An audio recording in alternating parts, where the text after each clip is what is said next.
La footballeuse professionnelle Julie De Bever a été au centre de l'épisode de Koh-Lanta, le feu sacré, diffusé ce mardi 25 avril sur TF1. La candidate revient sur la première partie de son aventure pour Télé Loisirs. Jusque-là plutôt assez discrète dans Koh-Lanta, le feu sacré, Julie De Bever semble peu à peu se révéler depuis la tumultueuse réunification.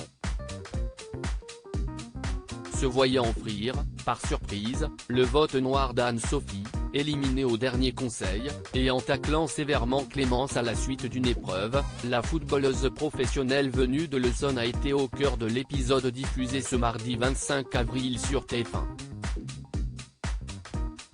Julie De Bever revient sur son aventure et son récent coup de gueule lors d'un entretien accordé à Télé Loisirs. Julie De Bever, Koh-Lanta, le feu sacré, je vais devoir m'allier aux bonnes personnes Télé Loisirs, on a l'impression que les stratégies se multiplient de la réunification. Julie De Bever, oui, surtout que j'avais vécu jusque-là une aventure plutôt sereine au niveau des votes. Mais depuis la réunification, d'anciens alliés se sont retrouvés. Tout cela est complexe à gérer. Il y a beaucoup d'échanges, ça fuse dans tous les sens et il faut aller à la pêche aux infos.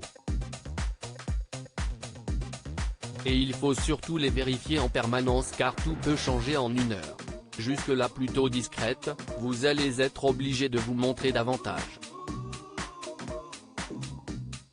Est-ce un risque? Un Koh-Lanta sans risque, ça n'existe pas. Mais l'aventure se passe effectivement en deux étapes.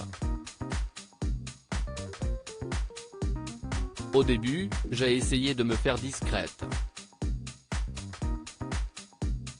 J'ai géré l'avant-réunification comme je le voulais, en étant ni trop forte, ni trop faible. Je ne voulais pas être en ligne de mire. Surtout qu'il y avait des adversaires redoutables comme Elena ou Clémence. Depuis la réunification, c'est impossible de vivre l'aventure de manière discrète. Je vais être mise à nu. C'est plus risqué mais il faut s'allier aux bonnes personnes pour aller le plus loin possible.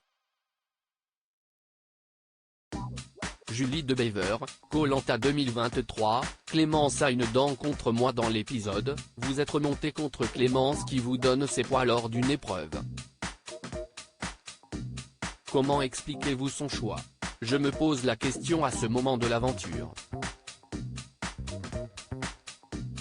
Pourquoi n'a-t-elle pas handicapé les hommes? On ne se connaît pas donc je me dis qu'elle ne doit pas m'aimer ou que quelque chose ne passe pas entre nous. Clémence a une dent contre moi je pense. Sa volonté de m'éliminer m'agace car elle est sans raison. Donc je vais avoir à mon tour l'envie de l'éliminer. Malgré votre parcours de sportive professionnelle, vous n'avez pas encore remporté d'épreuve. C'est un échec pour vous? C'est frustrant oui. Ce n'est pas un objectif en soi mais c'est toujours une satisfaction. Surtout quand on a l'immunité à la clé. Mais il n'y a pas de ballon à Koh-Lanta. La richesse de ce jeu c'est que les épreuves sont accessibles à tous.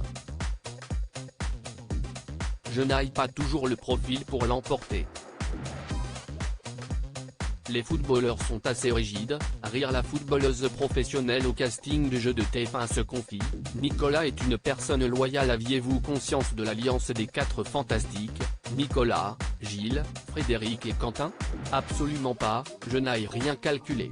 Cette alliance datait du tout début de l'aventure en plus. Je suis proche de Nicolas et je connais ses affinités avec les trois autres garçons. J'avais des doutes simplement. Vous êtes proche de Nicolas sans être dans cette alliance. Craignez-vous d'être infusible? Pas spécialement. J'ai réussi à cerner Nicolas. Il est très loyal. Trahir est une chose compliquée pour lui.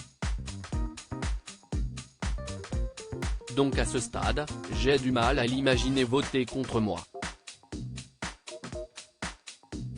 Au contraire, je pense qu'il sera plus là pour me défendre bec et ongle. Même si en effet à la fin,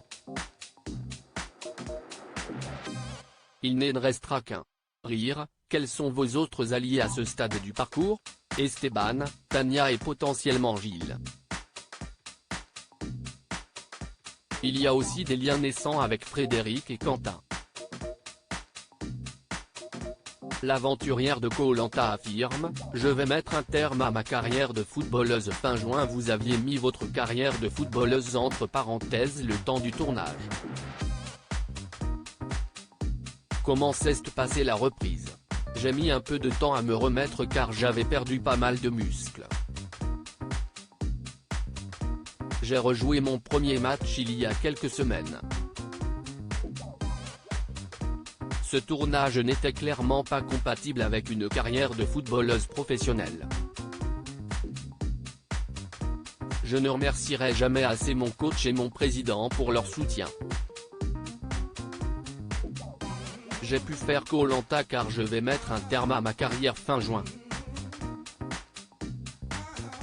Et je trouvais que ça me permettait de finir sur une belle note. La télévision met enfin le sport féminin en avant. Un poste de consultante pourrait-il vous tenter? Je n'y ai pas spécialement réfléchi, mais pourquoi pas?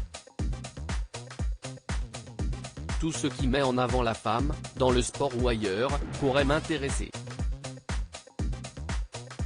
À lire aussi Julie de Bever, Koh-Lanta, le feu sacré, comment son club de football a pu la libérer pour qu'elle participe au tournage?